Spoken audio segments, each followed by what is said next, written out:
Okay, welcome to today's lesson. In this video, we're going to be looking at the meaning of philosophy and the history of Western European philosophy. So let's get started. So first of all, what is philosophy? It's very important that you should know that there are as many definitions of philosophy as there are many philosophers. For instance, a lecturer will define it in terms of the philosophy of lecturing. An agriculturist will define it in terms of the philosophy of farming business. A barrister would define it in terms of the philosophy of law. A medical doctor will define it as the philosophy of medicine. But the philosophy that we're concerned about here is not the philosophy of all these various fields, but the philosophy that is taught in school, in universities. And that is known as the academic philosophy, right? So for us to understand what the word philosophy means, let's look at the origin of the word philosophy. The word philosophy was coined by Pythagoras. He's a philosopher and a mathematician. He coined this word from two Greek words, philin, which means love, and sophia, which means wisdom. So if we put these two words together, philosophy simply means the love of wisdom or knowledge, right? So philosophy is simply the love of wisdom or knowledge. So you want to ask yourself, which knowledge, which wisdom is philosophy concerned with? So is it the wisdom of lecturing according to the lecturer, or the wisdom of law according to the barrister, or the wisdom of farming business according to the farmer, the agriculturist, or the wisdom or knowledge of medicine according to the medical doctor? The wisdom philosophy is concerned with is not the wisdom of these various fields, but the wisdom or knowledge of reality, right? And there are four areas philosophy is concerned with: the reality of our existence, that has to do with metaphysics; the reality of our knowledge, that comes from epistemology; the reality of our value, that has to do with our zoology; and the reality of our thoughts or reason, that has to do with logics. All this forms the four main branches of philosophy. So basically, there are four main branches of philosophy. We have metaphysics, epistemology, axiology, and logics, right? Metaphysics has to do with existence, epistemology has to do with knowledge, axiology has to do with value, logics has to do with thoughts, right? So these are what philosophy is concerned with. So again, philosophy simply means the love of wisdom or knowledge of reality. So this is a very holistic definition of philosophy. So if you're asked, can you define philosophy? You simply say that philosophy can be defined as the love of wisdom or knowledge of reality. So if you want to expatiate, you can say the reality of our existence, the reality of knowledge, the reality of our value, and the reality of our thoughts, right? So having known the meaning of philosophy, let's dash to the history of Western European philosophy. So it is very important that you should know that philosophy started when men no longer accepted the methodological religious explanation of the world, right? The methodological religious explanation of the world. So there are various methodological religious explanations of how the world originated, of how the world came about. According to biblical beliefs, the world was created by God, right? In 6 days, and in the seventh day he rested, right? So that is when philosophy started. Philosophy started when men no longer accepted all these methodological religious explanation of the world. So in the history of Western European philosophy, so the history of Western European philosophy is divided into five periods. We have the ancient Greek period, which is the oldest period in the history of Western European philosophy, the medieval period, the modern period, the contemporary period, and the post-contemporary period, right? So let's look at the first period, which is the ancient Greek period. The ancient Greek period is divided into three periods. It's subdivided into three periods. We have the pre-Socratic period, the Socratic period, and the post-Socratic period. So the pre-Socratic period, which is the first period in the period of the ancient Greek philosophy, this period spans from the time of Thales to the sophists, and this is around 500 to 400 BC. It is very important that you should know that philosophy in this period was based on natural phenomena. This is very important. It comes very frequently in exam.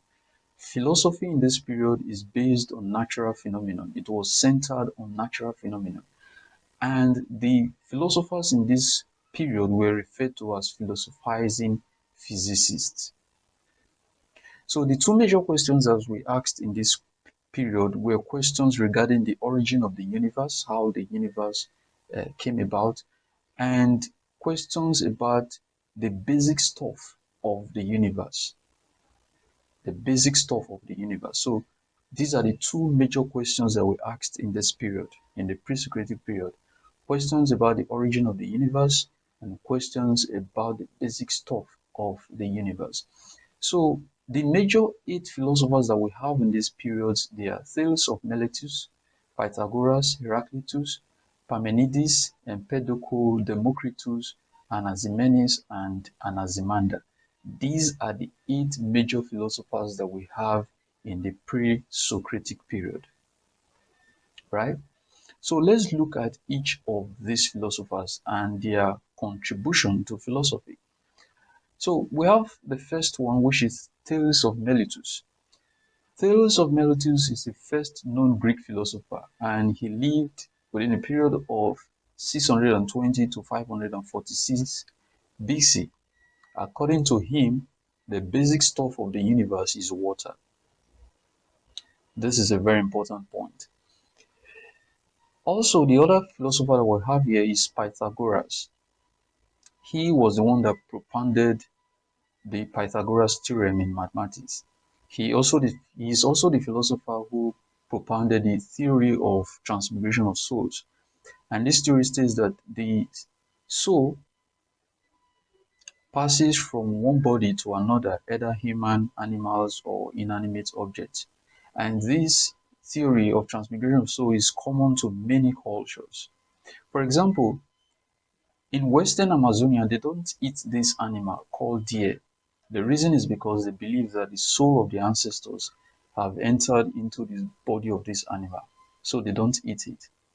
So this is very important. It can be asked in an exam who propounded the theory of transmigration of souls. It is what? Pythagoras. Who said water is the basic stuff of the universe? It is Thales of Miletus. So all these important points should be noted. Then the other philosopher that we have here is Heraclitus. And according to him, fire is the primordial element out of which everything originated. So according to Heraclitus, fire is the main element from which everything in the universe originated. And according to him too, he said change is the only thing permanent in the universe. And so Heraclitus was referred to as the philosopher of change. This is a very important point as well.